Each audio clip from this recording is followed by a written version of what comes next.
Zrobimy dziś ulepa. 2 płyty. Trzeba zrobić z 2 jedną. Dlaczego?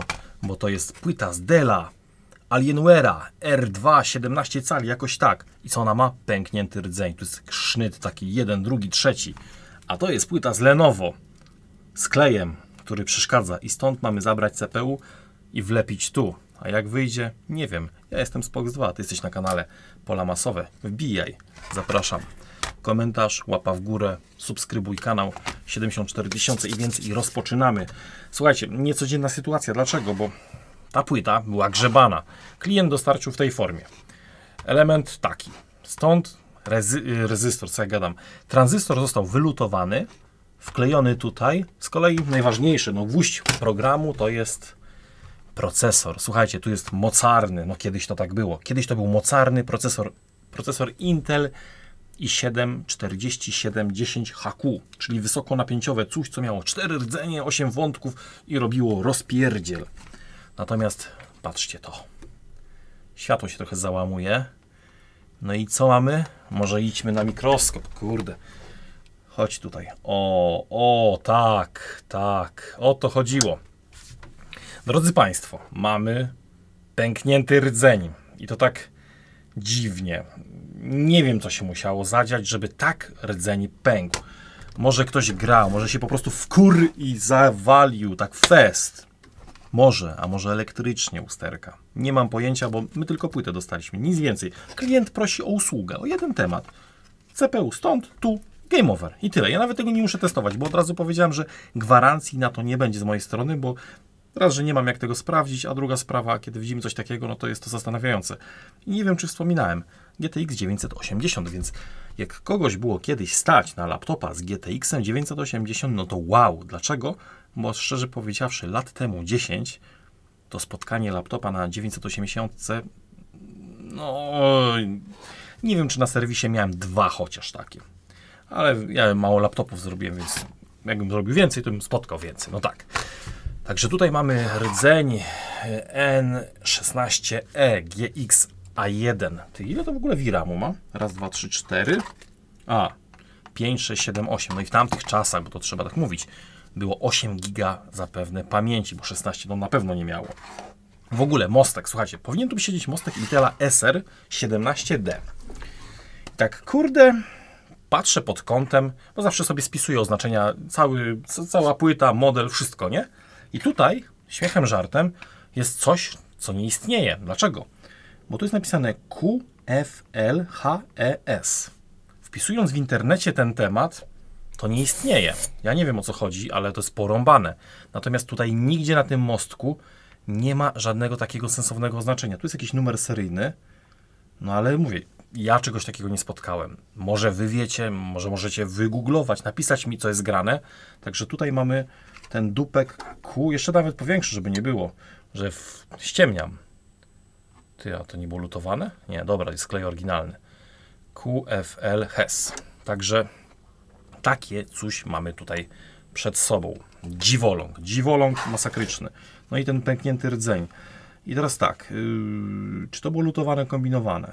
No właśnie, bo od czego to mogło szlak... Oho! Mamy cynę. O! Ktoś się lutował. Poczekaj, a ten tranzystor... Czekaj. On też był przez kogoś grzebany, bo cyna na tych padach nie jest obecna, a powinna być. O, tak jak tutaj, na tym tranzystorze. Także ten układ był ściągany ewidentnie. A czy to jest w ogóle ta sama rodzinka, czy nie? Sprawdźmy. DD28, jakieś dziwne oznaczenie. DD28BC. No dobra. 3 tranzystory takie same. Troszeczkę przygrzany kondensator, natomiast ktoś musiał podgrzewaczem to robić, bo samym hoterem, żeby wylutować ten element, żeby termicznie nie uszkodzić tych plastikowych obudów, ciężko, więc podejrzewam, że tu nie głupi gościu był. Przynajmniej miał sprzęt i to nie byle co. Natomiast nie miał sprzętu do wymiany CPU. Tak mi się wydaje. Jaka była kolejność zdarzeń? Nie mam kurwa pojęcia. No i właśnie, no i tutaj ściągnijmy folijkę, taśmę ameliniową. Z tym się będę więcej bawił. Chodźżeż, kurde. I I tu jest tranzystor. Tranzystor MDU 1516. One nie są jakiejś dużej wydajności prądowej. Pamiętam, że swego czasu od pana Chińczyka kupiłem ich dużo. I szczerze powiedziawszy, nie stosuję ich prawie nigdzie, bo jako tranzystory wejściowe N-channel są za słabe. Tak mi w głowie siedzi, ale może głupoty gadam. No dobra, to ktoś wylutował. Ten tranzystor pochodzi z tego rejonu. I tak, tu mamy gniazdo zasilające, znaczy gniazdo, pitole. Tu mamy wtyczkę, do której podłączamy gniazdo zasilające i tędy wchodzi zasilanko. Linia 20V tędy wchodzi i te tranzystory są sterowane przez charger, który gdzieś tam zapewne będzie. Nawet, no teraz nie wiem, ale mniejsza o większość. Skoro ten tranzystor został wylutowany, to albo jest zwarcie w B+, albo sam w sobie tranzystor już jest przebity, więc może na początku sprawdźmy sobie rezystancję na tym elemencie wylutowanym. Źródło, bramka, dren. U góry macie podgląd zmiernika i sprawdźmy sobie. O, spalony jest, a widzisz, czyli element, który dostarczył klient, jest ewidentnie spalony, czyli bramka, źródło i tak dalej, i tak dalej. Mamy niestety przebicia pomiędzy tymi sygnałami, że tak powiem. Wszędzie jest zwarcie. Tak. Czyli ten element można oznaczyć czym? Dosłownie o X-em. X na nim piszesz. Cyk. Wiadomo, że jest zepsuty, uszkodzony. No dobra. Ale teraz dalej. No bo skoro ten tranzystor siadł, ale mogło być tak. Szlak trafił płytę. Zrobiło się jakieś zwarcie na płycie w B+, bo ten tranzystor był od B+, i w efekcie czego potem pogoni ten tranzystor, bo zwarcie było gdzie indziej. Więc następstwem zwarcia jakiegoś na płycie jest uszkodzenie tego tranzystora, bo to nie jest tak, że on się uszkodził i nagle szlak trafił CPU. Nie. To jest całkowicie inna para kaloszy, więc tutaj trzeba pierwotnie dowiedzieć się, co jest schrzanione. No i zapewne jak teraz zrobimy sobie pomiar rezystancji na procesorze, no to co będzie? No będzie zwara, no skoro on jest popękany, no to eureka, no Ameryki nie odkryłem, no mamy 0,1 ohma, 0,9, ewidentne zwarcie do masy, idealne. No ale może się jeszcze okazać, że te tranzystory też są walnięte. Tylko, że żeby się bawić w to dalej, żeby był sens, trzeba będzie co zrobić? Wylutować ten procesor zapomniałem, co mówiłem, SR1PX. Tak, SR1PX, tutaj mamy oznaczenie. No i właśnie, kolejna sprawa. Klient dał płytę z Lenovo. Zalaną. Nie. Nie. Nie. No dobra. No chyba kawa. Może coś innego. Nie wiem. Ktoś się na to swajdał. No dobra. Dobra. Udam, że tego nie widziałem. To jeszcze raz nagramy tą scenę. Klient dał płytę ze sprawnym CPU. O tym. Tak. No i ten CPU trzeba oderwać, wkleić. Problem jest następujący. Płyta Lenovo, dodatki kleju, który klei, łapie, problemy robi. Ok. Zrobimy teraz taki myk. W międzyczasie ta płyta idzie na stację, wylutujemy ten procesor. I w sumie to trzeba dwa procesory wylutować, bo to nie ma sensu. Demontujemy sprawny... Ty, poczekaj. Zmierzmy rezystancję, żeby nie było. Ty, po co demontować z jakiejś płyty procesor, jak zaraz się okaże, że on jest walnięty, bo ma niskie rezystancje. Więc sprawdźmy to sobie tak. Myśl, używaj łba, miernika, a dopiero później podejmuj działania. No dobra, 12 ohmów mamy na fazie procesora. To jest trójfazowa sekcja, ta sama, nie? Bo to jest wszystko to samiutko. Czasami pytacie, dlaczego mierzysz na przykład tylko jedną fazę, a nie drugą, nie trzecią. Dlaczego? No bo kurde, to jest wszystko połączone. To są naczynia połączone. Zobaczcie, mamy 3 tranzystory, czy tam drejmosy, które zasilają 3 fazy i te fazy tutaj się łączą z tej strony. To jest wszystko jedna, to jest taki lejek. To wszystko elegancko spływa do CPU i tego dupka zasila. Na tych fazach nie ma niskich rezystancji. Natomiast to wygląda gorzej. I mogłoby się okazać oczywiście, że doszło do zwarcia na kabecu. Od niego cała magistrala PCI Express i nie tylko idzie do PCH, który jest tutaj. Mogłoby upalić PCH i w następstwie też tego dupka. Nie mamy 100% pewności, czy ten procesor jest sprawny. A czy jesteśmy w stanie to sprawdzić na sucho? No nie, dopiero wlutowując i robiąc taki test praktyczny. Tak to się robiło zawsze, kiedyś, tak jak i teraz. Może są jakieś test benche, że wylutujesz CPU, włożysz, bo jakiś pan mądry Chińczyk sobie to wyprodukuje, wymyśli taką podstawkę, nie? Natomiast nie wiem, czy coś takiego istniało. Jeśli wiesz, napisz. Wiadomo, że YouTube'owego linku nie wkleisz, bo YouTube jest taką fajną platformą, gdzie nie pozwala wklejać linków do własnej platformy. Czyli teraz pod tym filmem nie możesz stawić linku do innego filmu, bo ci YouTube wywala te komentarze. Od razu usuwa. Często ktoś się potem srał to w komentarzach, że napisał mi komentarz z linkiem do czegoś i dlaczego ja usunąłem komentarz?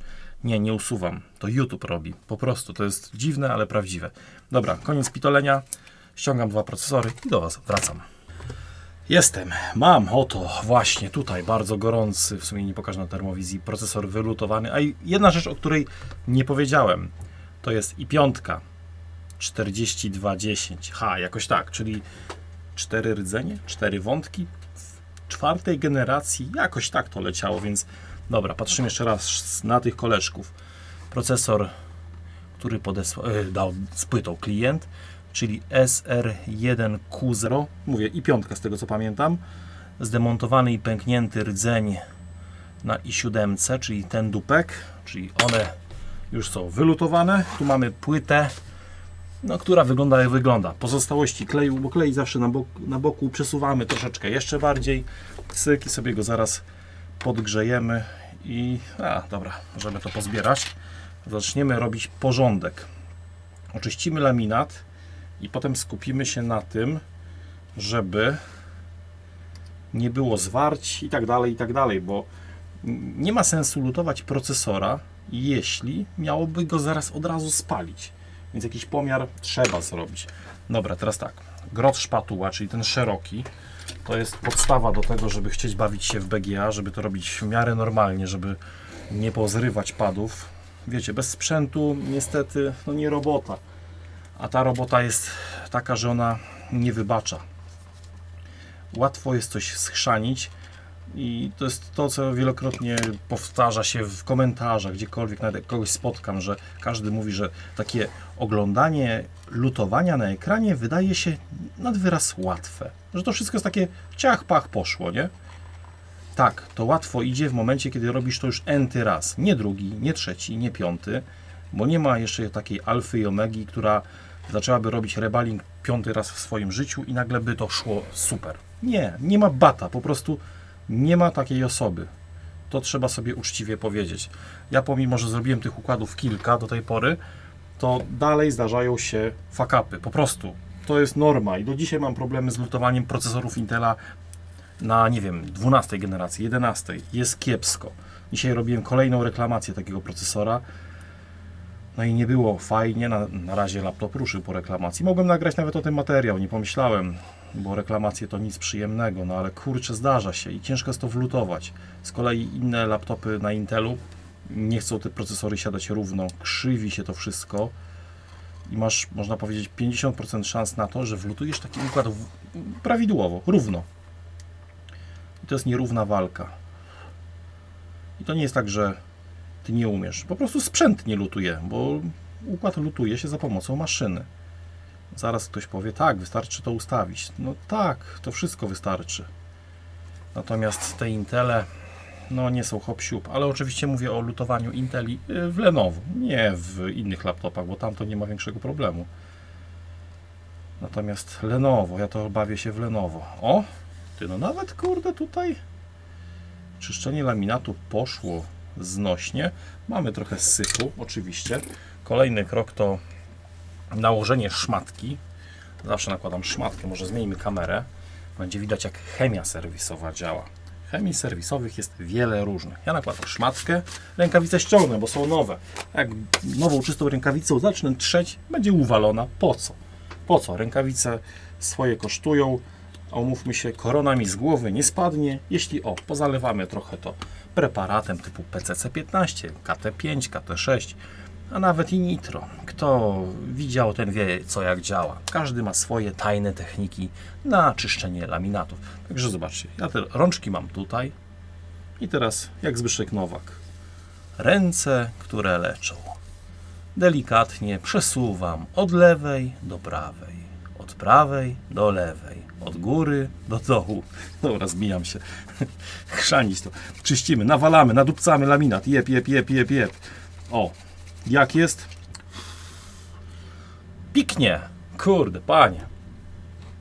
Jest dobrze, tylko jedna rzecz mi się nie podoba, bo tam są pozostałości topnika wokół tych kondensatorów. Nienawidzę tego, serio, wkurza mnie to, dlatego w takim wypadku bierzemy szczotkę w ręce znowu, ciach, no i to trzeba domyć, bo ten topnik, przez to, że on jest stary, zużyty, może podczas lutowania nam wpłynąć pod układ, więc to trzeba wymyć, tak. Najgorzej się wymywa topnik z pomiędzy kondensatorów. O, ale używając dobrej chemii serwisowej, mając szczęście, może się okazać, że to nasz szczęśliwy dzionek, tudzież wieczór. Dobra. Chuchamy, dmuchamy. Git, spoko. Dobra, teraz tak. Teraz to by się przydał pomiar, bo oczywiście rebaling procesora i tak trzeba będzie robić, ale zanim my wlutujemy ten procesor, no to trzeba tu zrobić pomiary, no bo jak będzie dalej zwarcie w B+, czy tam właśnie pomiędzy masą a fazą procesora, co jest? Wysoka rezystancja.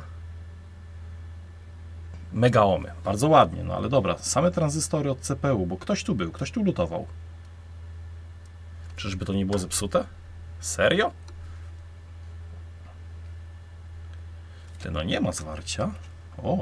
O. Serio, ten tranzystor jest ok, ale tu trzeba sprawdzić wszystkie, żeby nie było jaj. Bo kurde, jeden tranzystor na zwarciu i nara CPU, papa. Lutujemy, mierzymy kolejny, sorry. Nie ma zwarć. Przykładamy końcówki pomiarowe. Kurde, widzicie, to aż ktoś to grzał. Ale zwarcia jako tako na tych tranzystorach nie ma. Co my tu mamy? To jest pewnie sekcja B+. To jest taka duża cewka. Sprawdźmy sobie, co jest na B+. 65 megaohmów. Bardzo wysoka rezystancja. Tak. Raczej jest to B+.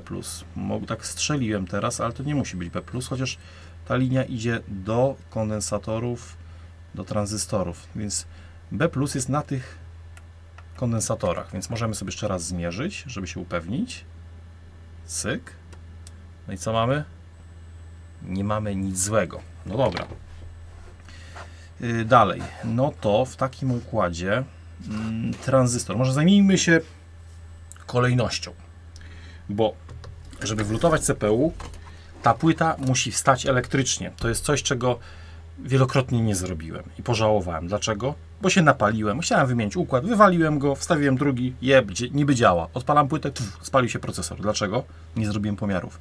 Nie sprawdziłem, czy na określonych gałęziach zasilających nie ma gdzieś przywarć. Nie zawsze da się to zmierzyć oczywiście. Nie zawsze masz schemat, board view i różnie. Nawet przegapisz.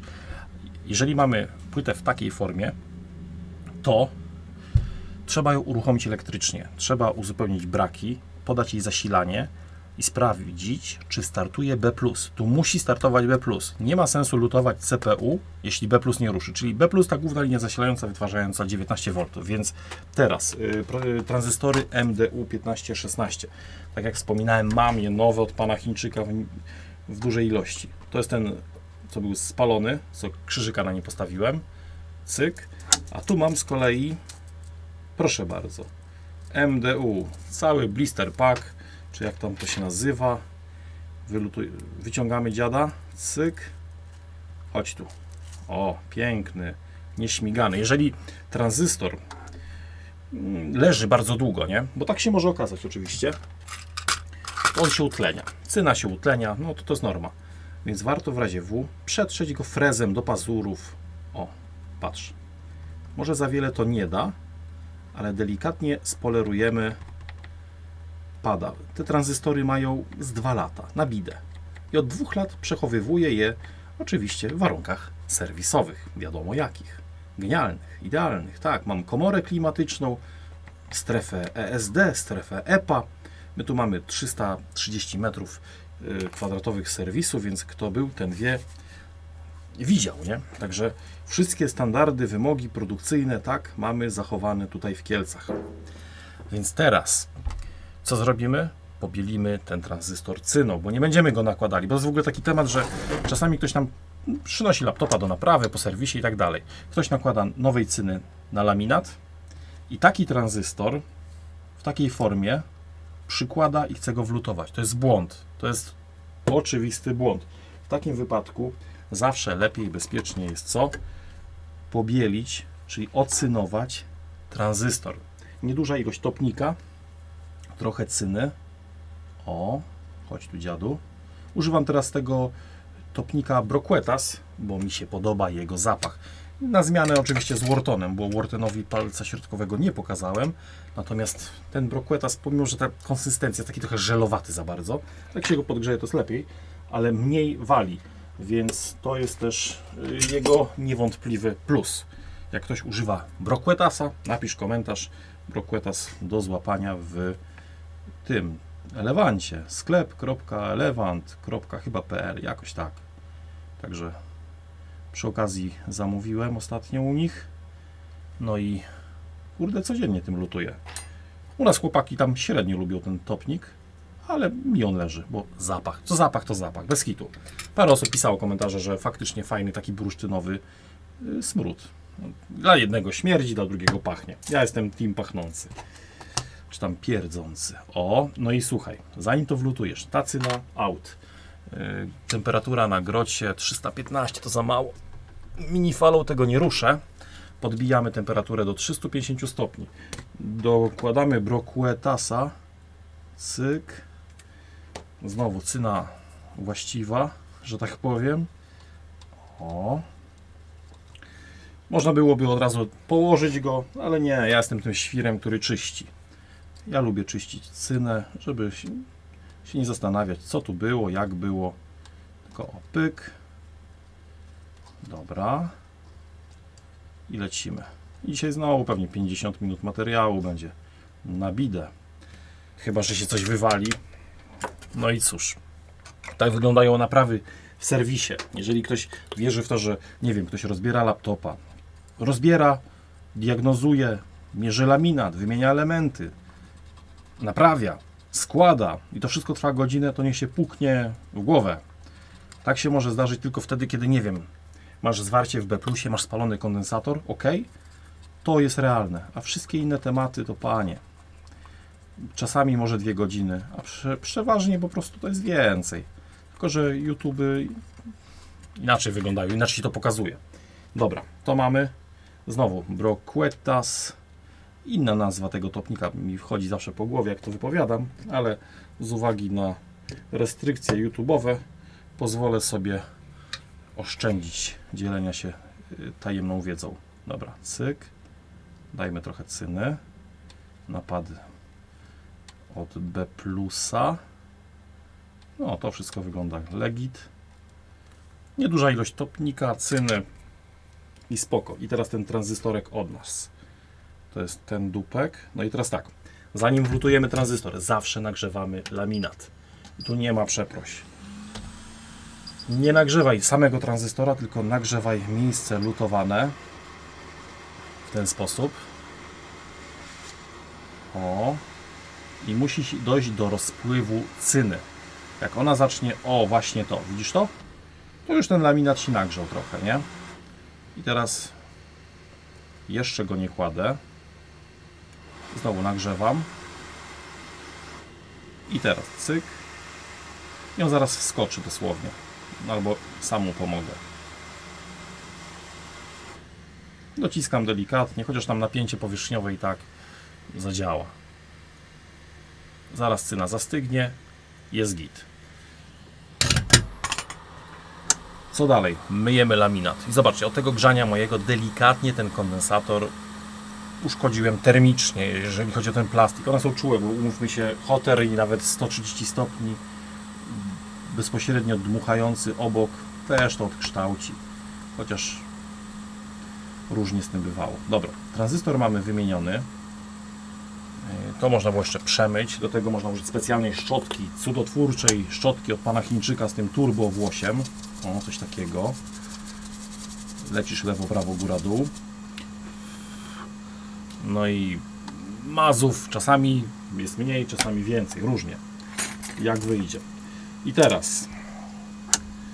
teraz to trzeba podłączyć zasilanie. Niestety nie mam kabelka z gniazdem, natomiast wiem, że tu jest V-in. Skąd to wiem? Bo mam board view. Mogę wam pokazać. Lewy monitor, cyk. O, to jest ta płyta. Akurat do tej płyty jest board view, to jest na plus. To jest ten tranzystor PQ701 i oczywiście to jest schemat. Jaki to jest charger? O kurde, BQ24780. Już w tamtych czasach był ten, przepraszam, charger. I PQ702 i PQ700. A, one są dwa na wejściu. O, ciekawe. One są połączone ze sobą. Naczynia połączone, o proszę. Mamy dwa, właśnie one, ja mówiłem, że one są słabe. To są słabiaki te tranzystory. Mamy PQ707 i PQ701. A widzisz, no to kurczę. To poczekaj, nasz PQ701 jest, czyli one mają połączone bramki i tak dalej, i tak dalej. Dobra, chociaż to przez rezystor, ale to pójdzie razem do chargera. Tak, dobra. Jest rezystor po drodze. To trzeba zmierzyć jeszcze ten tranzystor. Tak, bo on może być zjarany. Bez kitu to może być schrzanione. Więc mierzymy go, bo skoro dziwnym trafem ten był spalony, to czy ten przeżył? Dobre pytanie. I co? Ten no nie jest spalony. Aż mi się wierzyć nie chce. Nie wiem. Trochę dziwne historie tu wychodzą. I bez kitu on nie jest spalony. Naprawdę porąbane, żeby tylko ten był spalony. Nie wiem, dlaczego ktoś to wylutował, ale umiał wykonywać pomiary, ustalił, co jest grane. No, o, tu kolejny MDU 1516. Jeszcze tak, tam był ten tranzystor drugi. Poczekaj. Schemat. PQ702 by się przydało ustalić, gdzie jest, bo możliwe, że on jest trzaśnięty, żeby nie było faux pas. 702, PQ702. No to teraz PQ part. PQ. A, to nie znajduje chyba. Czy znajduje? Dobra, znajduję. Cyk. Z drugiej strony laminatu odwracam. I PQ702, słuchajcie, jest... A kurde, no patrz, rezystor pomiarowy ktoś też lutował. Był tu technik, tak. Dokonał oględzin. Podejrzewam, że mógł nie mieć stacji BGA, dlatego po prostu nie ruszył z tym tematem dalej, albo widział za dużo ryzyka. Mierzymy ten tranzystor. Nie ma zwarć.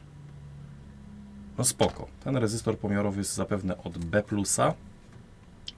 To podpowiada logika. Na nim oczywiście zwarcia nie będzie. No dobra.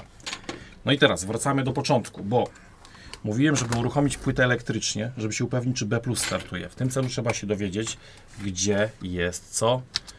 Gdzie jest V-in, czyli gdzie wchodzi zasilanie.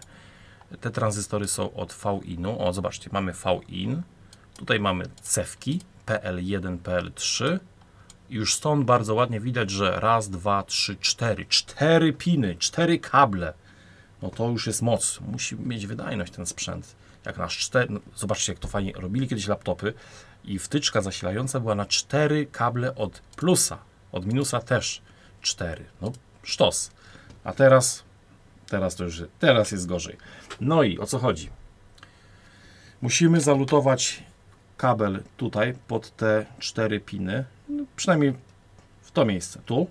Żebyśmy tylko nie dotknęli się czasem tego, bo pierwszy pin jest nieużywany, a w tej złączce mamy też sygnał ID, PSID na 10 pinie. Tutaj nie wolno pod żadnym pozorem dotknąć czymś, więc w tym wypadku omijamy szerokim łukiem ten pin. Tu jest identyfikacja. Warto jeszcze zmierzyć, czy nie ma zwarcia do masy na identyfikacji, bo może ktoś tu już był. 115 kΩ. Dobra, jest spoko. Jak byłaby zwara, to jest kicha. Dobra, teraz tak. Lutujemy kabla. Więc dajmy trochę topnika. Tu. Dobra, tylko plus. Minus sobie weźmiemy stąd. Tak będzie łatwiej, dogodniej. Więc command dawaj. No musimy tak zrobić, no bo nie będziemy kombinowali, koła na nowo wymyślali. O, w ten sposób. Dodajemy cyny. Złapało. Dajemy też trochę, sorry, że nie pokazuję te miejsce. Pyk. Potem taki nadmiar cyny na tyle, ile to możliwe, zbiorę. No i w sumie, kto z Was w 25 roku naprawiałby laptopa, który ma 4. generacji CPU? Napisz uczciwie. Już nie chodzi chyba o finanse, bo bardziej mi się wydaje, że chodzi o jakiś sentyment. Bo do czego to może być używane? No w sumie GTX 980 to jest dalej wydajniejsze niż 1070, a 1070 jest wydajniejszy niż 2060, a 2060 jest wydajniejszy niż 3050. Kurde. Stary, to burza mózgów. Dobra. Porąbane. To mamy zapięte. Teraz tak, odpalamy zasilacz. Jeszcze termowizję. Tu już mam ustawione 20 V. Może tych amperów nie 15. Dajmy na razie 5. Zobaczymy, czy coś walnie, czy nie. No nie mam pojęcia. No tak wstępnie nie powinno być źle. Zwarć nie było. Dobra. Puszczamy zasilanie. 3, 2, 1, go. Płyta pobiera 2 mA. Dobra. Nie ma żadnego samostartu. Wiecie, różnie bywa. Tutaj pytanie, co jeszcze było robione. Sam fakt, że grzebane to grzebane, a co, gdzie, jak, dlaczego, nie wiem. A sorry, nie widać ostrości. No dobra, procesor wylutowany, spoko. I teraz miernik na pomiar napięcia i sprawdźmy, czy będziemy mieli B+. Przy czym pytanie, gdzie jest B+. To jest, B+ jest na rezystorze pomiarowym oraz jeszcze pokażę, żeby nie było. Patrzcie, to jest ta cewka, co mówiłem, że ta cewka idzie na te tranzystory, na niej powinien być B+. Ta cewka obok procesora. Widać jak nie wiem co. Dobra, czyli przełączmy sobie na termowizję. Mowa o tej cewce, wielgaśnej cewce, to jest prze-CWH. Tutaj powinniśmy mieć 20 V, 19-20. Jak nie mamy tego napięcia, to jest bez sensu lutować CPU, bo to nic nie da. Dobra, patrzymy. 3, 2, 1, go. Mamy 19,96. No, ale 997. Call for police. Serio. Jakie piękne napięcie. Kurde, dobre. B+ startuje. Pięknie. Co dalej? Można byłoby dosłownie sprawdzić, czy jakieś linie 3V startują. No bo przydałoby się. Na BIOSie nie ma zasilania, ale on może podnosić się dopiero w momencie, kiedy wciśniemy włącznik. A zanim to się zadzieje, to tak czy siak musi... O! Wcisnąłem w switcha, o tego, to wdusiłem. Ale jaja, to jest chyba włącznik. Tak może być, że ten guziczek jest switchem. Prąd podskoczył na 280 mili. Mierzymy BIOSa. Zobaczcie, 3,3 V jest. Stary. Grafika nie startuje, bo wiadomo, brakuje trochę tego wszystkiego. Napięcie na CPU, bez CPU mamy 1,8 V. Tak, czyli te tranzystory od CPU, sorry, że nie pokazuję, nie zawsze jestem w stanie, bo przyczyny techniczne wpływają na to. O, teraz. Tranzystory się nagrzewają i cewki. Tak to działa niestety. No dobra. Ty, bo zobaczyłem coś lutowanego. Aha. Już widzę, kurde. Ta płyta była grzebana bardziej niż myślałem. Dlaczego? Dlaczego? Zworkę ktoś rozlutowywał w tym miejscu. Kurde. To wygląda na cewkę od ramów. Mogę się mylić, ale czekajcie. W sumie wiecie, ja tu trochę uprawiam, jak to pomierzyć, jak tu zrobić, żeby to działało. A tu klient i tak chce tylko wymiany procesora, no ale no nie chcę zostawiać sprawy w ten sposób, że panie, zmieniłem CPU i mam to w dupie, działa, nie działa, walić to. No, chciałbym jednak, żeby to się obroniło. Była lutowana cewka i zworka przy ramach. Mowa o tej JP200, czyli od zasilania 1,35 V. No to sprawdźmy jeszcze, że tak powiem, rezystancję w tym momencie na tej linii. Co tu się dzieje? Rezystancja jest wysoka, ale myślę, że warto jeszcze będzie, czekajcie, podłączyć zasilanie i sprawdzić, czy podnosi się linia 1,35 V, żeby nie było. Czyli idziemy znowu na to, wciskamy włącznik, cyk. O, 384, pomiar zasilania. O, ten kabel trochę za krótki i sprawdzamy w tym miejscu. Mamy 1,36 V. Sorry, że nie widać. O, mniej więcej tak. Widać zasilanie. O, tu. Czyli dobra, startuje nam faza od zasilania ramów. Gitara wygląda jakby serio to mogło działać. Także te kable odlutuję. W sumie po co ja to mówię? To trzeba zrobić. Demontujemy dziada. O, pyk. No i potem i tak będę musiał to z powrotem wlutować, żeby sprawdzić, czy to się elektrycznie podnosi. No i w tej formie płyta jest przemierzona, B+ startuje, nie mamy baterii, nie wiemy, czy bateria by wstała, natomiast przy takim laptopie, który ma tyle lat, nie wiadomo, czy by bateria w ogóle jeszcze działała. I teraz tak, trzeba byłoby przejść do rebalingu. Niestety, w tamtych czasach tych procesorów za wiele nie wymieniłem, może 20, to jest takie maks. Z tymi procesorami był ten problem, że do nich w dawnych latach nie było za bardzo sit. Sito było źle docięte, ileś tam kulek trzeba będzie poprzesuwać. Z racji tego, że ostatni raz taki procesor, no dobra, rok temu z 2 taki lutowałem, a nie licząc tego, to parę lat wcześniej. Takie sito mam. Przy czym to jest prostokąt. To jest ciężko złapać, ciężko z tego scynę zbierać. No i tu trzeba go złapać w kleszcze, że tak powiem. Więc użyjemy mojego czerwony stoliczku nakryj się. On oczywiście się cały lepił, wiecie. Nawaliłem tam tego smaru. Smar wpłynie jakoś tak, tam zalałem go. On jest stały, teraz taki fajny. Cały ten mechanizm chodzi super. O, patrz. Elegancko, a wcześniej się to wszystko blokowało. Tak mnie to wkurzało. No i jest lepiej. To działa. Więc coś jak jest głupie, a działa, to nie jest głupie. Dobra. To mam ustawione. Słuchajcie, to jest Lenovo, to wiadomo, mamy klej. Klejuch jest niewdzięczny, trzeba go podgrzewać. W zależności od tego, która to była generacja, schodził lepiej bądź gorzej. Ten jest spoko, zobaczcie, ten idzie znośnie. Przy czym śmierdzi, ale wali. Niemiło. Bez kitu niemiło. I znowu te kawałki tego dziadowskiego kleja wlecą tam w ten stolik. Nie będę mógł tego wydobyć. Kurde. Więc usuwamy go tak pobieżnie.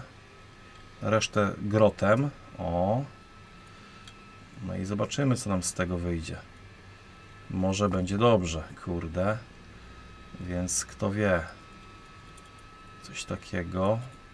Lepiej go tak rozdziubać. Pensetką jedziesz tam, zruszasz go. Mówię grunt, żeby go zruszyć i wtedy będzie lepiej. O, złap go w ten. Czekaj, moment. I lecimy dalej, tak, bo tu problemy. Della problemo. O, cyk. I teraz jest ładnie. Ten róg. I taki materiał powinien chyba być w przyspieszeniu. Nie wiem, czy wam to pokazywać, bo to jest po prostu setny raz jakiś tam procesor od Lenovo. Czarny klej, zabawa z tym dziadostwem, gdzie to ani nie jest emocjonujące, ani ciekawe, ani średnio chyba fajne. Ja mam odruch czasami wymiotny, jak muszę ten klej ściągać. O ile te są spoko, tak już gorsze. Najgorsze są kleje w ThinkPadach. Nie wiem, co oni tam wymyślili. Jakaś nowa receptura z kosmosu. Więc tam robienie tego to jest dramat, bo klej jest o wiele twardszy. Ciężko jest go po prostu co ugryźć. Teraz tak, szeroki grot, szpatułka. Temperatura, nie wiem, myślę, że jakieś tam 290 stopni. 285, no i lecimy z tematem. Zobaczymy, jak to pójdzie. Mamy ostrość. Houston, come on. O, dobra. Dokładamy cyny właściwej. Ale prysnęło. I pyk, jedziemy, jedziesz z nim, cyk, jedziesz, dalej jedziesz, tak. Tak trzymaj, nie przestawaj, o, tak. Jak na szkoleniu. I jeszcze dalej, i jeszcze raz, przekręcasz, o, powoli, tak, jep, dobrze. Ty, bo to kulka cynowa, dobra, zabieramy. Dobrze jest. Jest trochę ujowo, ale stabilnie, także to jest najważniejsza kwestia w tym wszystkim. Tu grotę możemy tak pojeździć po tym, o cyk, nie za długo, żeby nie przegrzać laminatu. Ty, kiwa mi się ten stolik, co się kurde kiwasz? Niedobrze. Teraz tak, pleciona, no plecionkę sobie trzeba dociąć. Są różne techniki układania plecionki, niektórzy dają takie kawałki i wtedy nakładasz kawałek i suniesz plecioną. Ja natomiast nakładam długi badyl, cyk i sobie teraz spokojnie, o, w ten sposób. Więc zbieranie cyny jest w miarę, bym powiedział, przyjemnym zajęciem. Tylko grunt, żeby ten topnik, mówię, nie śmierdział za mocno, bo wiadomo, że jak robisz to pod mikroskopem, to wdychasz to poniekąd. Najlepiej byłoby uruchomić pochłaniacz oparów. Ja muszę się z moim przeprosić i od BC i go z powrotem tu wnieść na te salony wielkie. No i zobaczymy. Może w tym miesiącu, jeszcze w lipcu, uda się. Nie mówię nie. Także dobra, to poczyszczone, więc cały układ jest żółtawy. Spoko. Teraz myjemy. I tak samo jak uprzednio szmatka. Chemia serwisowa do mycia. Zalewamy. Możemy sobie poczekać chwilę i za chwilę szurubur. No i teraz rączki, myjemy. I za chwilę, o, i zobacz, tak się dzieje czasami, że czyszcząc laminat, zostaje nagle tutaj jakiś pad. O, można by było go podgrzać, usunąć, ale ja nie jestem zwolennikiem podgrzewania takich rzeczy, więc wyciągamy tajną broń. Tu mam tajną broń, siostro, skalpel. I teraz podchodzimy go od tyłu i ciach. Aczkolwiek nie zawsze się udaje ściągnąć. No nie, zeszło, dobra. Jest git. Oczywiście mamy mega powiększenie na lejce. Wszystko wygląda wręcz za dobrze, więc widać te wszelkie niedoskonałości. Teraz tak, procesor możemy stąd już wyciągnąć. Stolik sobie już później umyję, bo i tak jest zafajdany. Bo mówię, te procesory, zobaczcie co się dzieje. O, pozostałości tego kleju, to wszystko to trzeba domyć. Wiecznie jest z tym sporo zabawy. Więc o, procesor na bok, mniej więcej coś takiego i myjemy. Czasami ten klej nie chce się oderwać, więc wtedy trzeba nożykiem ścinać. Tak, takie rzeczy się robi. Tylko nie każdy wam to pokaże, nie każdy wam to powie w ogóle. O czym ja w ogóle mówię. O, integrujemy to, cyk. No i ten procesor, można powiedzieć, wygląda ładnie. Pozostałości kleju są. Mógłbym oczywiście pod tym kątem, pod takim światłem widać. Można by to było frezem polerować, ale czy to jest sens? A to różnie. Różnie na to patrzą, różnie o tym mówią. Taki tip ode mnie, jakbyś chciał oczyścić to elegancko, to czym to zrobić? Patykiem. Serio. Patyk jest na tyle miękki, że nie porysuje, więc temperatura 200, przykładasz hotera, coś takiego.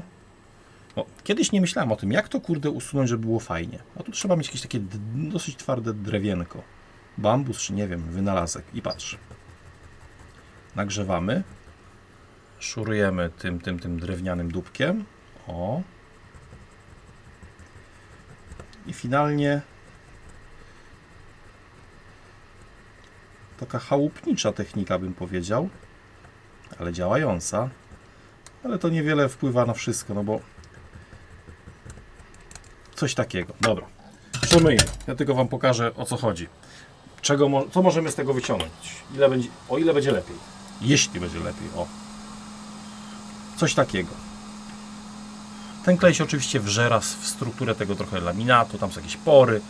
No i zobaczcie, jakieś tam ślady są. Coś takiego. No i oczywiście delikatnie ten procesor już poharatałem. Więc czy to jest warte zachodu? Nie, nie jest. To są fakty. Teraz najgorszy temat. Rebaling. Dlaczego? Układ ma nieregularny kształt. W dawnych latach robiłem tak, że brałem IHS-a z PS3, dwustronnie klejącą taśmę VHB, przyklejałem tego dupka do tej blachy kwadratowej, bo to prostokątne, to wkładałem do stolika dżig, nakładałem, walczyłem. Jak zrobię dzisiaj? Nie wiem. Albo i wiem. Olśniło mnie. Złoto czyni cuda. To jest złoty chiński stolik. Ty, patrz. Tak, pierwszy strzał. Wziąłem w łapy. Kurde, zaciął się. Dobra. Też się to zacina, tam wpada cyna. No i to jest złote chińskie złoto. Cudo. O. To rozsuwamy na bok. Jest szansa, że nie można tego zbyt mocno ścisnąć, bo jak za mocno ściśniesz, to pęknie rdzeń. Walnie. Gdzie nie mamy pewności, że i tak tego nie zrobi. To jest magnetyczne ustrojstwo. Poczekaj. Tu trzeba wkręcić, coś się zepsuło. O, tak. To tak. Gdzie jest sito? Ty, a czego on jest tak nisko? A no dobra, to jest w miarę. O. No i tutaj trzeba będzie się z tym oczywiście siłować, bo z tego co pamiętam, sito nie było idealnie docięte. To co tam w prawym górnym rogu jest? Chociaż nie, te sito jest w porządku.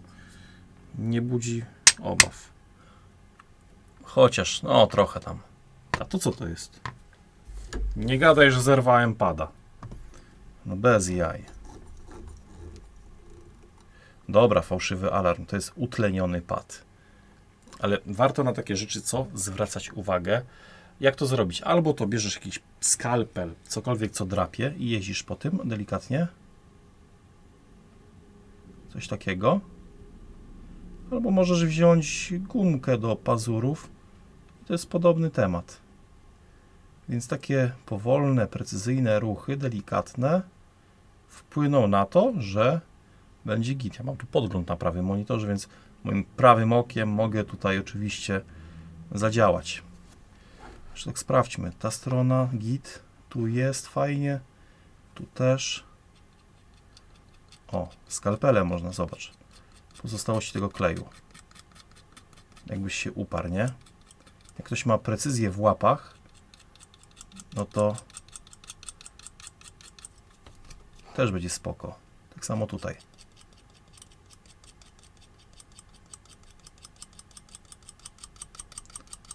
Ta technika usuwania tego kleju mi się chyba bardziej podoba.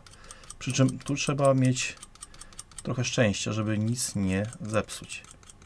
Dobra. To już stąd też machnę.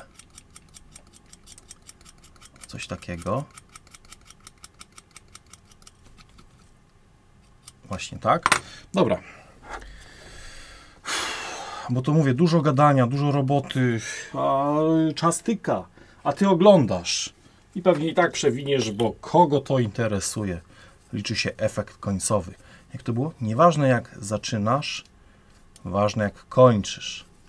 Jakoś tak to leciało. Niechaj będzie. Dobra, przykładamy sito. Zgodność mamy, no i dupę mamy, bo tu jest w miarę.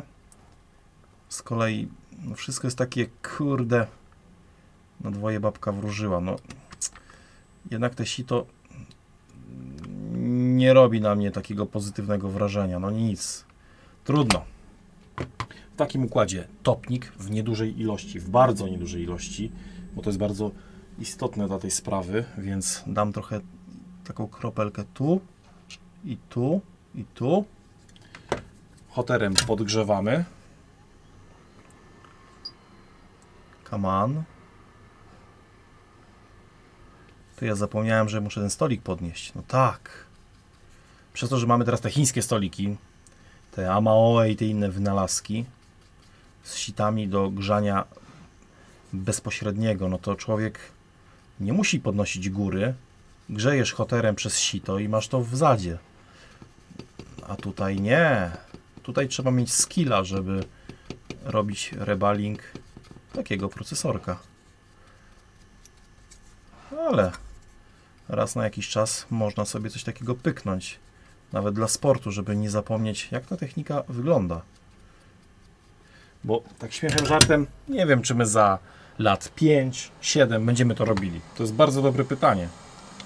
Może pójść już taka miniaturyzacja, że hello, albo układy będą poprzypisywane i nic z tym nie zrobisz.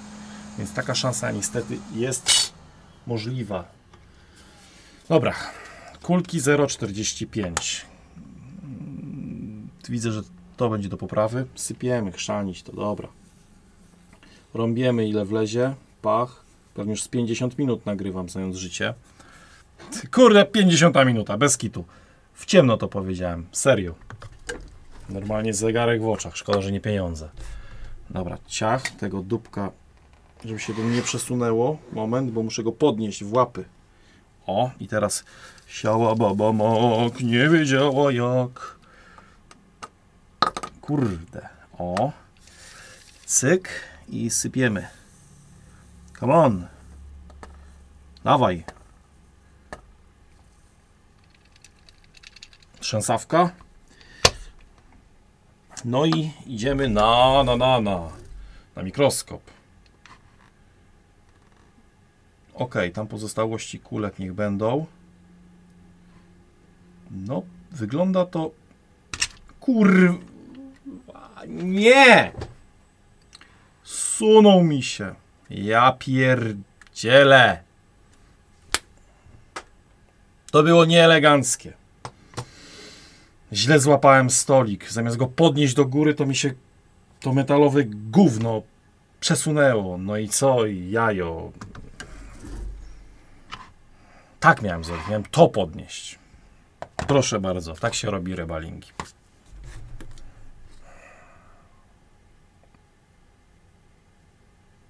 Tak się nie bawimy.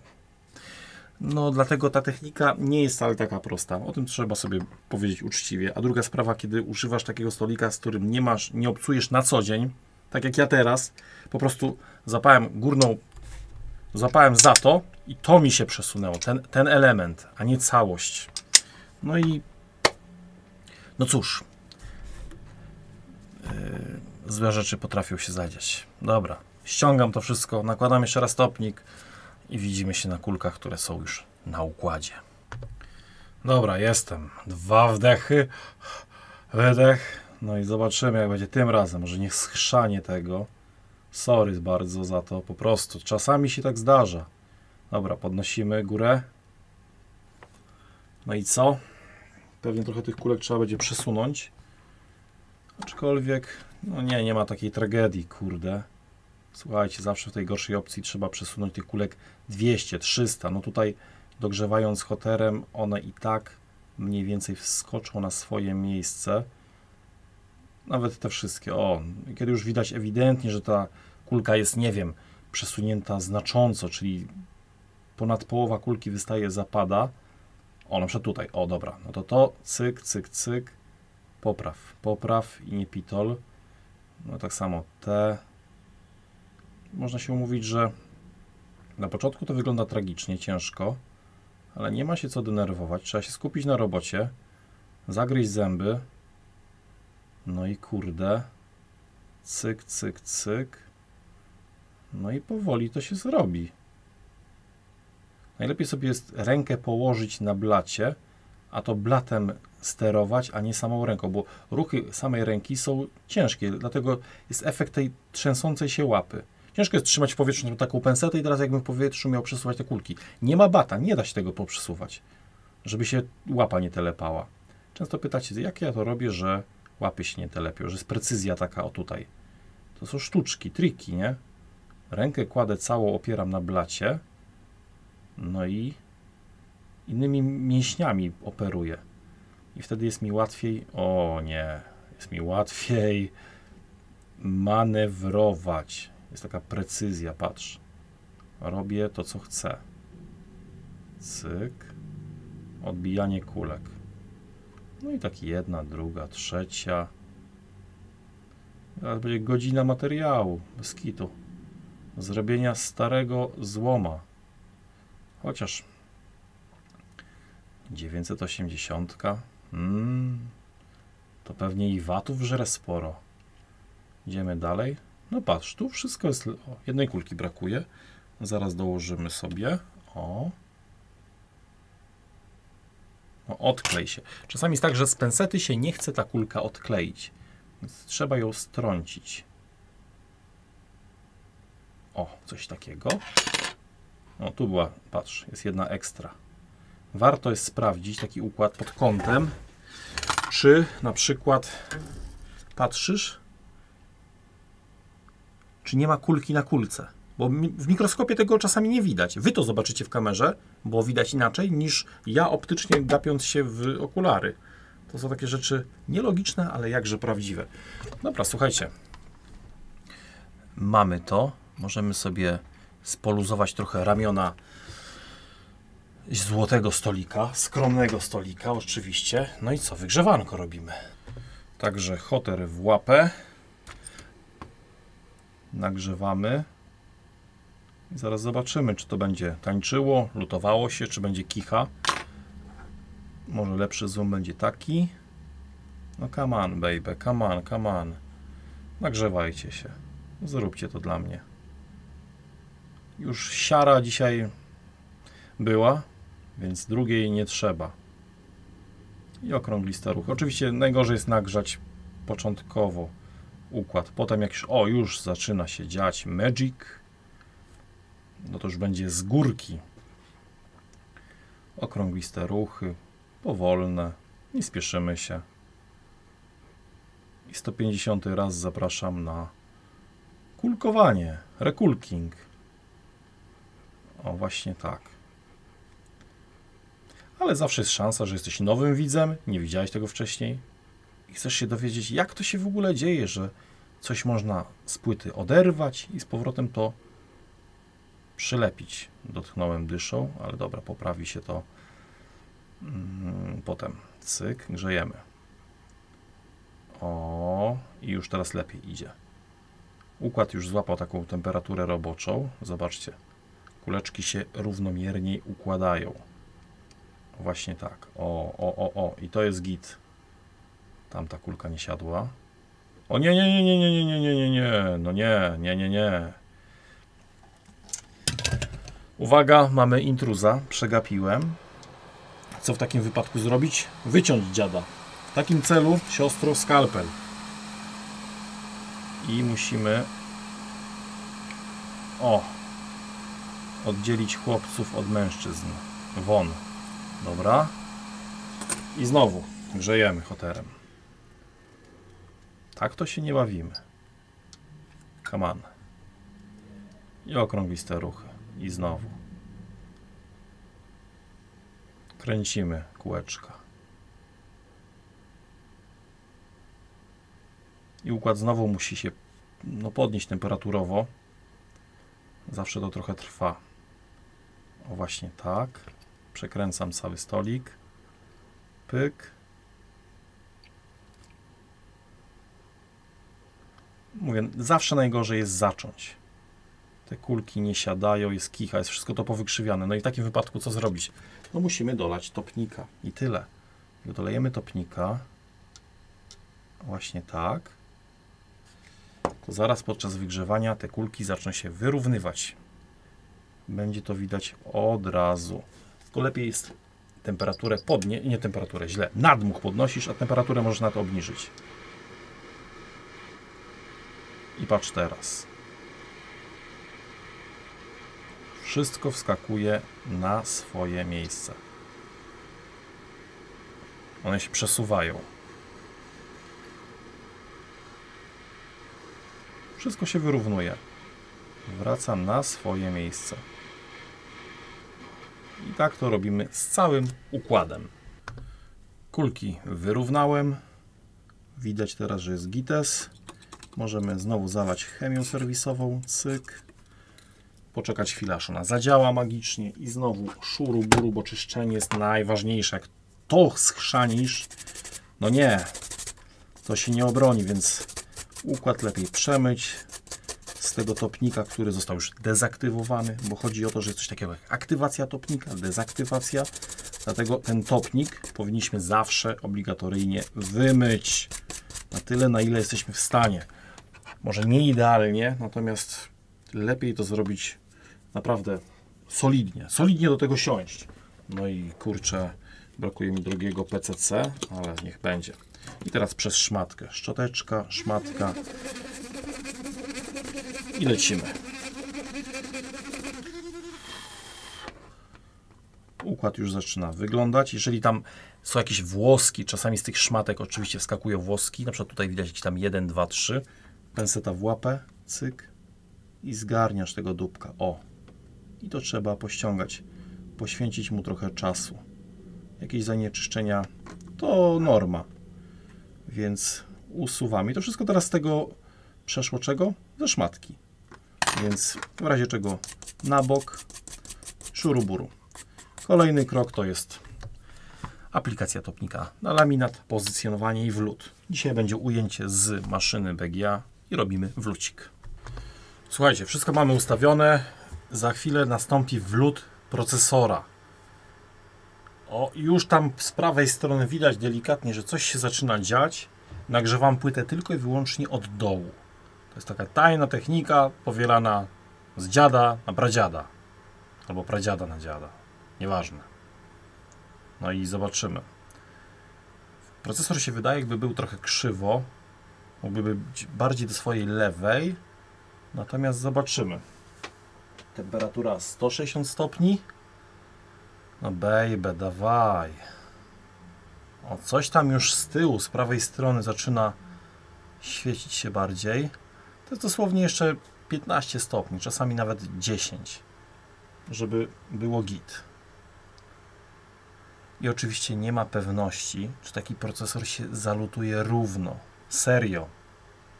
Te procesory sprawiały problemy w lutowaniu. Więc zobaczymy, jak będzie tym razem. No, czekamy, czekamy. No już myślałem, że od razu się zalutuje, będzie lepiej, natomiast ten koleżka jakiś oporny. O. To już chyba to. O, i patrzcie, tak. To jest ten moment, kiedy zaraz on tak siądzie. Z gracją, bądź bez niej. Jeszcze czekamy, jeszcze. To wszystko musi się rozpuścić. Musi dojść do rozpływu cyny. I zobaczymy. Mogę tylko dodać od siebie, że z rok temu lutowałem MSI'a. I co? Procesor się wlutował krzywo. To była klasyczna wymiana procesora, który startował. Laptop miał obraz. Były blue screeny.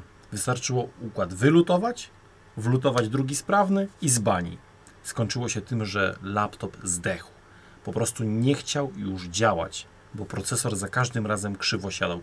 I nie miałem na niego po prostu sposobu. Z 3 razy lutowałem procesor i koniec. Nic sensownego się nie udało ugrać. Jak będzie tym razem? Nie wiem. Można jeszcze ten układ delikatnie tam tyknąć. No i wyłączamy nagrzewanie laminatu. Z nadzieją, że taki procesor siadł równo z każdej strony. Za chwilę werdykt końcowy. Mam ją. Ciekawe, jak myślicie? A tak w ogóle, w pewnym momencie tego nagrania powinien się poprawić dźwięk. Delikatnie, nieznacznie. Ciekawe, czy ktoś z Was zgadnie, w której mniej więcej minucie. Ja będę wiedział, natomiast pytanie, czy ktoś usłyszał, czy słyszałeś do tej pory, że w pewnym momencie jest gorzej, a potem jest już lepiej. Ciekawe. Dobra, idziemy na mikroskop. Tu jest gorąco. Temperatura rośnie. I patrzymy, kurde, czy będzie wlutowane.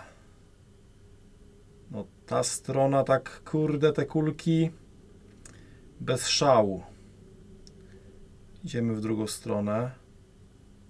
No mogą łączyć. Czasami jest tak, że po prostu jeden róg procesora spoderwany i tyle. Tutaj tak samo, zobaczcie, te kulki nie są kulkami. To wygląda jak takie pionowe bloki, które łączyć raczej może łączą. Ale czy wszystkie? Kurde.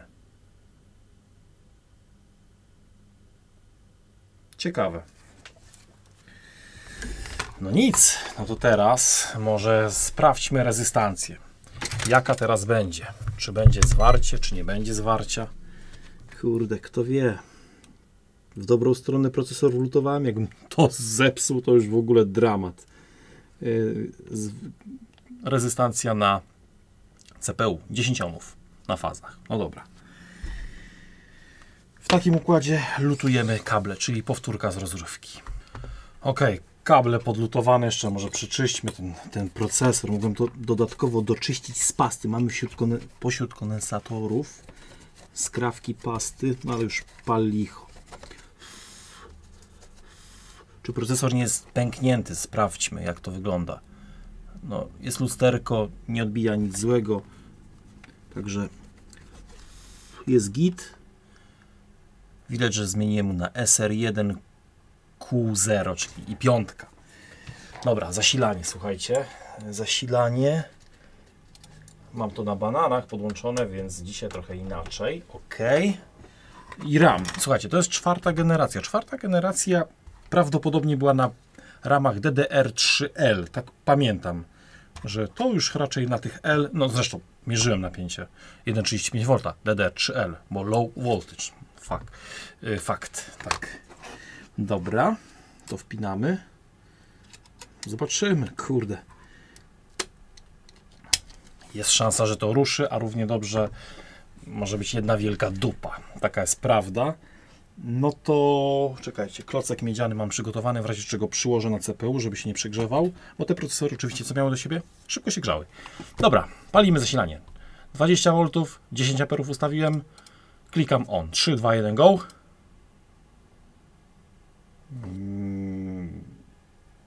Nie pobiera nic? Jak to? Chyba się kabel urwał. Coś mi się tu... Czekaj. Coś... Bez kitu zaraz coś się jeszcze zepsuje. Czekaj, bo... Nie no, kabel się zepsuł. Serio? Ej, mierzę, nie ma 20 V na wejściu. Mistrzostwo świata. Któryś z tych kabli uszkodził się. Poprawiam to. Nie pomyliłem się. Słuchajcie, to jest niesamowity zbieg okoliczności, żeby w momencie podłączania tych kabli ten kabel urwał się od banana. No jak? Jak? Dobra, znalazłem XT60. Tragedia, szok i niedowierzanie, po prostu ręce opadają, ale czasami się tak zdarza. Po prostu coś, co nigdy nie powinno się zepsuć, tak, robi to w tym momencie, kiedy chcesz przetestować sprzęt, a wcześniej no nie. Dobra, podpięte zasilanie, puszczamy jeszcze raz prąd. 3, 2, 1, go. Dobra, patrzcie, płyta pobiera 2 mA, w tym miejscu jest. Teraz wciśnijmy ten guzik, prawdopodobnie mówię, to jest włącznik. Zobaczymy, czy CPU startuje. Płyta pobiera jakieś normalne prądy rzędu amper, 1,5, 2, czy jednak podniesie się na 200 mA i pokaże mi środkowy palec i tyle. Pogadałem sobie, powiedziałem co wiedziałem. Dobra, palimy. 3, 2, 1, go. Uwaga. Kurde, 1 ampera. Ty, 1 jest. Patrz. Nagrzewa się CPU. 1, 2. Przyłóżmy blok miedziany. No i pytanie, czy prąd będzie pływał, czy będzie jedna wielka dupa? Kurwa. Nie podoba mi się ten prąd. 1,1. Nie ma tendencji do pływania. Linia życia. Linia życia. Kurde. Ale poczekaj. A jakbym wsadził złą pamięć RAM, bo może miałem pecha, bo jestem po prostu pechowym facetem dzisiaj. To czekaj. Jeszcze zróbmy tak, to wyciągniemy. Oczywiście DDR3L miały to do siebie, że one faktycznie były takie trochę problematyczne. Jeszcze przemyjmy socket na rama. Dawaj, umyj to. Cyk. Jakąś inną ramę. Kurde, tu jest podpisany. Dobra, uszkodzony. Ten RAM. 1,5 V. Dupa. Ten RAM. Może to. Wpinamy, patrzymy co będzie. Może tytuł BIOSy ktoś kombinował po drodze. Kto to wie? Tu może coś brakować. odpalamy jeszcze raz. Zasilanko, cyk. I włącznik ten dziwny. 3, 2, 1, go. I patrzymy na prąd. 1, 2. 1, 2. Jajo. Nie wygląda to, jakoby to chciało działać. 1,2 ampera? Nie. No i teraz pytanie. Czy CPU jest sprawny? Czy on równo siadł? No, to jest wszystko, to są dywagacje w tym momencie. Troszeczkę wróżenie z fusów, no ale po tym prądzie nie powiedziałbym, że to chce działać. Noż kurde. Nie. Wciśnijmy ten guzik. Nie. Na ten guzik to jest, liczymy, że włącznik, wyłącznik. Trzymam go. Zobaczymy, czy laptop się wyłączy. Wyłączać się wyłącza, no ale co z tego?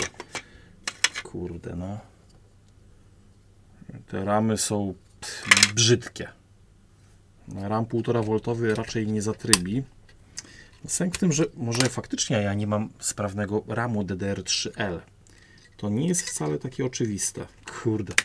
Szef schodzi bez butów. Serio. I jeszcze raz włączmy go. Zasilanko. Cyk. 1, 2. 1, 3. Nie. Sprzęt zachowuje się tak, jakby nie gadał z ramami. No nie, kurde. Jakie jest zasilanie na CPU? 1,74. Tutaj grafika widać, że wystartowała. Zobaczcie, rdzeń sam w sobie startuje. 1,35 jest. 1,37 jest. Zasilanie grafiki 0,86 jest. Ten prąd sobie coś tam popływuje, że tak powiem. No ale... Kurde, no. Te są uszkodzone. Mam ramy podpisane uszkodzone, więc kiepsko. Jeszcze wsadzę taką kość. No kurczę. No tak może być faktycznie, że ja nie mam sprawnej pamięci RAM. No ale... Po prostu dawno tego nie miałem na stanie, no i tyle. Ale prędzej bym celował oczywiście, że to jest wina tego, że procesor się krzywo wlutował, ewentualnie sam w sobie może jest uszkodzony, bo płyta była po ciężkim zalaniu. I tu mamy znaki zapytania. Nie, linia życia, jeszcze raz off. No taki najładniejszy RAM z tych PC3L to jest ten. Teoretycznie, no w sumie poczekajcie, jak się on zachowuje bez ramu? O, może tak, cyk, włączmy bez ramu. 1,1, czyli prąd nie pływa, 1,2, czyli faktycznie ta płyta się nie dogaduje z ramem. Nie ma komunikacji. Chyba że jest jeszcze inaczej. A jak byłyby niedoluty, a może by ten slot dolny nie działał, a górny by zatrybił. Kto to wie? Trzeba kombinować. Sprawdź, jak nie ten slot, to teraz wpinam w drugi. Jeszcze raz on, cyk. Włączamy.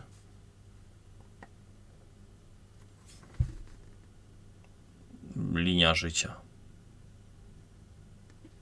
Nie. 1,2 ampera. Próbowałem. I co? Przegrałeś. Czasami się tak zdarza. W sumie tak patrzę, BIOSy nie były kombinowane. Przy zmianie procesora nie trzeba czyścić regionu. Tak pamiętam. Może jestem w błędzie. Nie wiem, ale nie, ten CPU tak nie siedzi do końca jak trzeba. No i te ramy. No kurczę. Powalczyłem, pogadałem. No i co? No i tyle. Słuchajcie, późna pora, gorąco, grzywkę można czesać, bo się leje z gościa. I tyle. Tym razem myślę, że to nie siadło. Takie jest moje pierwotne zdanie. Ja jeszcze może spróbuję to wylutować, bo sama w sobie płyta wygląda całkiem spoko. Może jeszcze gdzieś tutaj tak naprawdę na tym laminacie coś gdzieś było lutowane. Ja nie wiem, nie przyglądałem się tej płycie w ogóle. Mówię, to jest usługa na życzenie. Czyli mam wlutować procesor i nara. Natomiast elektrycznie to już działa, ale jeżeli chodzi o procedury post, nie, ten laptop tego nie przechodzi. Aczkolwiek mówię, ten RAM musimy dorwać RAM DDR3L, żeby mieć 100% pewność, że to faktycznie działa, bo te kostki faktycznie mogą być uszkodzone, bo nie bez powodu mam tu w pojemniku właśnie podpisane te zepsute, uszkodzone.